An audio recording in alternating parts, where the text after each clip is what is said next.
नमस्कार। जय हिंद, जय भारत।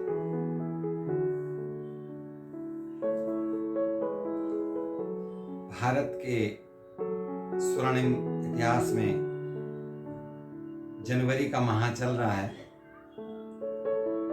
और एक बड़ा उत्सव 26 जनवरी आने वाला है। ऐसे अवसर पर मैं आपके समक्ष एक नया विषय लेकर प्रस्तुत हुआ हूं,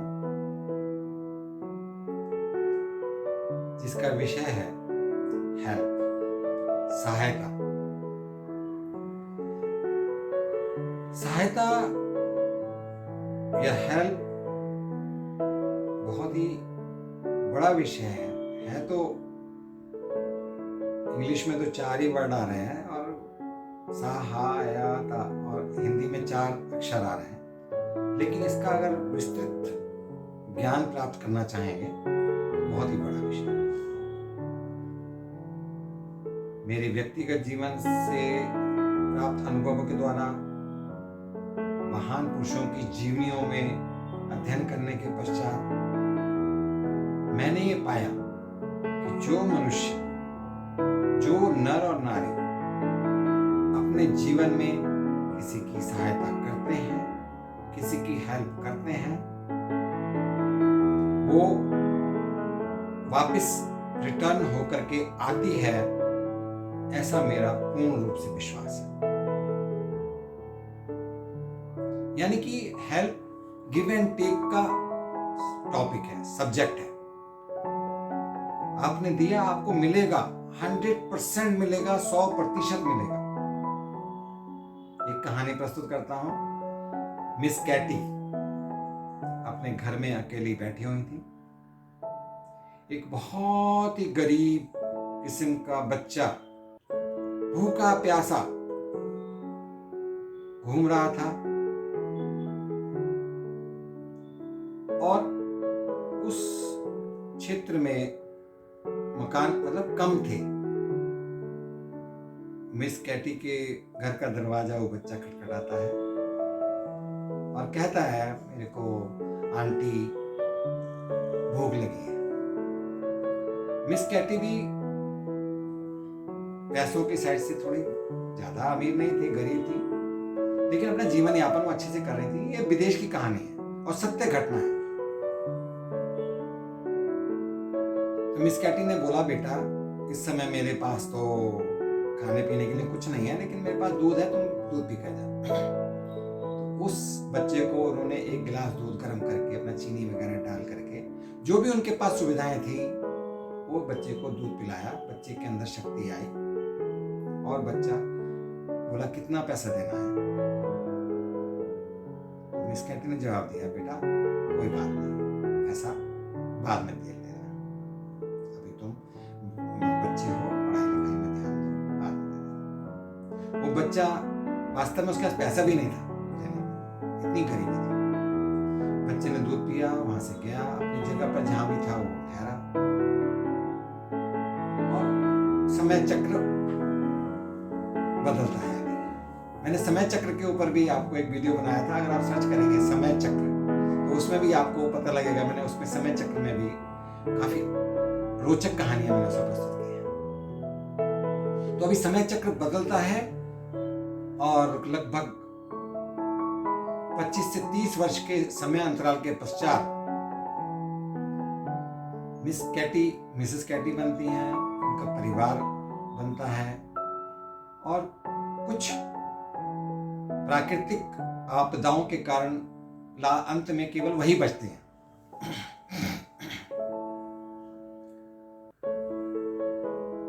मिसेस कैटी को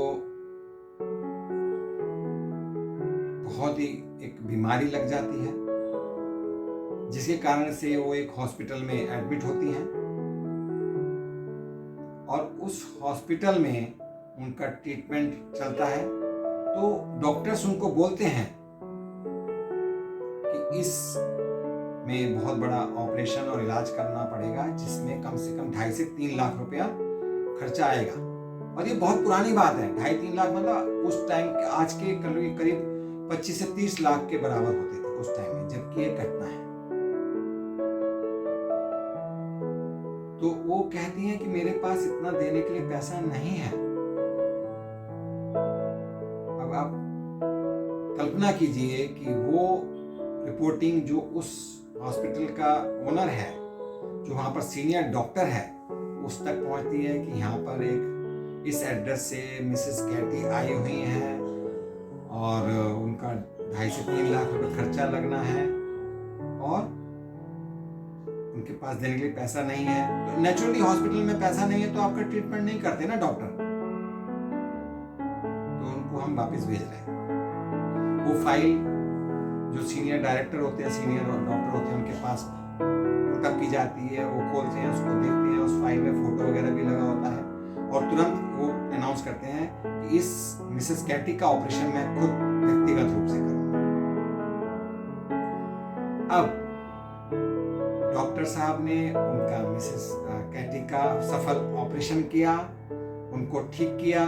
उस ठीक होने में उनको करीब 10 से 12 दिन 15 दिन लग गए और जब ठीक हो गई वो और घर जाने लगी तो उन्होंने बोला कि भाई मेरा बिल किसने पे किया?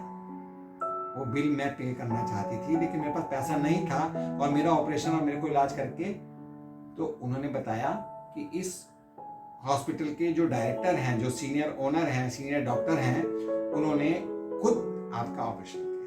तो वो मिसेस कैटी कहती मैं उनसे मिलना चाहती हूँ। वो डॉक्टर उनके सामने आते हैं तो मिसेस कैटी उनका बहुत बहुत धन्यवाद देते हुए कहती हैं, बेटा मेरा कितना खर्चा हुआ, कितना पैसा लगा, उसकी कितनी कीमत हुई? तो वो डॉक्टर बोलता है उसकी कीमत 1 गिलास दूध। 1 गिलास दूध की कीमत में आपका ऑपरेशन हुआ है। आपने अंदाजा लगाया कि वो जो 1 गिलास दूध पी करके बच्चा गया था, मैं भी भावुक हो रहा हूं, वो बच्चा गया था, वो बच्चे ने पढ़ाई करने के पश्चात एक बड़ा डॉक्टर बना। डॉक्टर बन के उसने इतना अर्निंग किया कि उसने अपना एक खुद का हॉस्पिटल उस एरिया में खोला और उस हॉस्पिटल में ही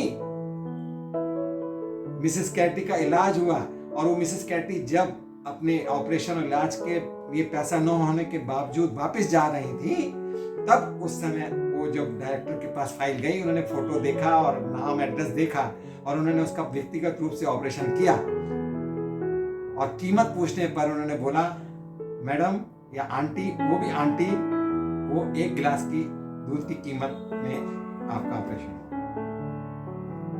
आप देखिए किस ढंग से 1 गिलास दूध पिलाने के पश्चात वो रिटर्न आया। दूसरा एग्जांपल देता हूं। एक अध्यापक थे, टीचर थे, बहुत ही गरीब थे, किसी प्रकार से अपना जीवन यापन कर रहे थे और स्कूल वहां से 5 किलोमीटर दूर था घर से उनके, और उनके पास आने जाने के भी खर्चा बचाने के लिए, घर का जीवन यापन करने के लिए, परिवार का पालन पोषण करने के लिए वो पैदल जाते थे, पैदल आते थे। तो सभी ने उनको बोला कि आप स्कूटर क्यों नहीं खरीद लेते या बाइक क्यों नहीं खरीद लेते? तो अध्यापक ने कहा मेरा इतना नहीं है मेरे पास। तो किसी तरीके से सभी गांव वासियों ने, क्योंकि अध्यापक बहुत अच्छे थे मेरी तरीके से प्रशंसा नहीं करना चाहूंगा, सिर्फ एग्जाम्पल देना चाहता हूं कि बहुत अच्छे अध्यापक थे वो। तो गांव वालों ने क्या किया, किसी तरीके से उनका करके EMI पर उनको एक बाइक या स्कूटर लेकर के दे दिया। अब वो स्कूटर से आने जाने लगे। अब वो इतने अच्छे थे कि घर से चलते थे तब भी 1-2 लोग उनको रास्ते मिल जाते, हमें भी उधर तक ले चलो, तो वो सबको बिठा करके ले जाते थे। उसके बाद सबको राम राम नमस्कार सबके साथ, फिर स्कूल जाते थे। स्कूल से आते समय भी कोई ना कोई 2-4 उनको बच्चे या कोई बड़े बूढ़े उनको मिल जाते थे, हमें भी ले जाओ, तो वो स्कूटर पर बिठा करके ले आते थे।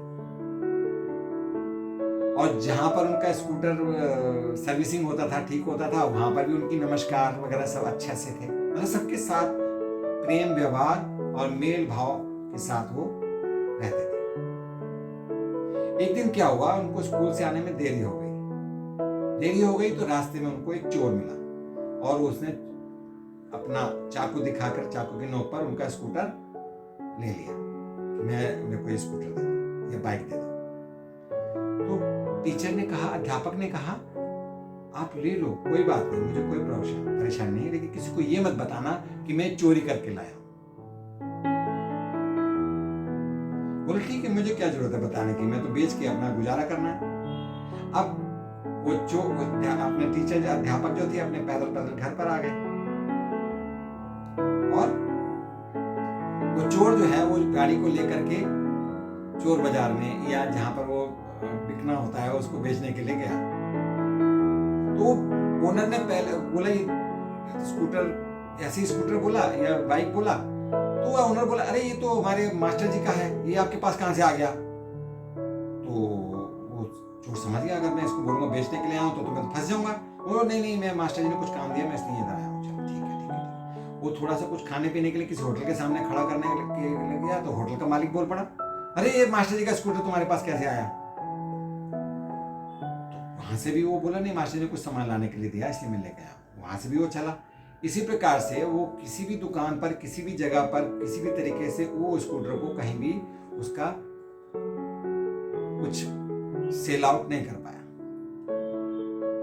और वो हार कर इतना परेशान हो गया लोगों की सुनते सुनते कि लोग बोले कि अगर ये मास्टर जी ने, अगर वो बोल देता कि मास्टर जी का चोरी करके आया हूं तो उसको जेल में बंद कर देते, लेकिन वो यही बोलता गया कि मास्टर जी किसी काम से भेजा है। हर जगह पर मास्टर जी की अच्छाइयां सुनते सुनते वो चोर इतना परेशान हुआ कि वो वापस आकर मास्टर जी के घर आया और वो स्कूटर दे करके चला गया।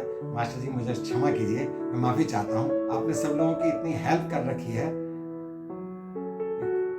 सभी जगह आपकी वाह वाह हो रही है। फिर एक घटना अपनी व्यक्तिगत लाइफ में लेता हूं। अपने सैन्य जीवन में मेरे साथ एक मेरे अंडर में सैनिक आया।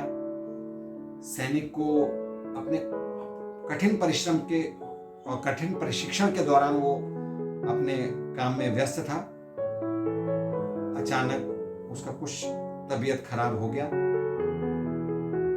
जिसकी वजह से अगले दिन एग्जाम होना था, जिसकी वजह से उसको अर्जेंट मेडिकल एड चाहिए था। और मैंने आउट ऑफ द वे जाके मैंने उस सैनिक को इस तरीके से मिलिट्री हॉस्पिटल तक पहुंचा करके उसकी हेल्प करके वापस लाया अगले दिन मॉर्निंग में, और उसको एग्जाम में अपियर कराया, जिसकी वजह से वो पास हो। अब मेरी एक बेटी मुंबई में भी रहती है, तो मेरे को एक बार मुंबई में जाना हुआ, और उस समय ये नोटबंदी हो रखी थी और मेरे को कुछ अर्जेंट पैसे की जरूरत थी और बैंकों में बहुत भीड़ थी और मेरे को पैसे की निकासी करने थे। वो पिछली घटना से ये घटना में करीब 15 साल गुजर चुके थे, और मैं स्टेट बैंक के अंदर एंटर होता हूँ तो वहां देखता हूँ कि लंबी लाइन है, और मेरे को पैसे तुरंत निकाल करके उसको डिस्पोज करके जहां भी देना है, देने के बाद शाम को वापस पुणे की ट्रेन भी पकड़नी है। अब मैं लाइन में लग गया, भगवान का नाम लेकर कि चलो जो भी होगा देखी जाएगी, ट्रेन अगर कैंसिल, ट्रेन में नहीं जा पाएंगे तो कैंसिल करके दूसरा ट्रेन में चलेंगे, फिर कैसे भी करके अपना काम तो करना है ना। लेकिन इतने में क्या हुआ, मेरा लाइन में खड़ा होना और उधर से बैंक में काउंटर से एक कैशियर का खड़े होकर के मेरे को ऐसे इशारा करना, यानी कि वो उसने मेरे को कॉल किया। मैं उसके पास लाइन में अपने आगे और पीछे वाले को बता करके मैं 1 मिनट आता हूँ, उसके पास गया। तो वो बैंक का कैशियर मेरे को बोलता है सर आपका क्या काम है? मैं कि मेरे को अर्जेंट पैसे की जरूरत है और ये मेरा चेक है और मेरे को तुरंत जाना भी है वापस, लाइए दीजिए ना, मेरे को दीजिए, मैं देता हूँ आपको पैसे। अरे ये मुंबई में जो कि मेरे लिए अनजान है, ये एक नया इंसान मेरे को किस प्रकार से मेरे को ये चेक लेकर के बैंक में भी, वो भी बैंक में, और भीड़ लगी हुई है, लोगों के पीछे से हुटिंग शुरू हो गई, ये क्या हो रहा है, कौन आ रहा है, कौन आगे गया।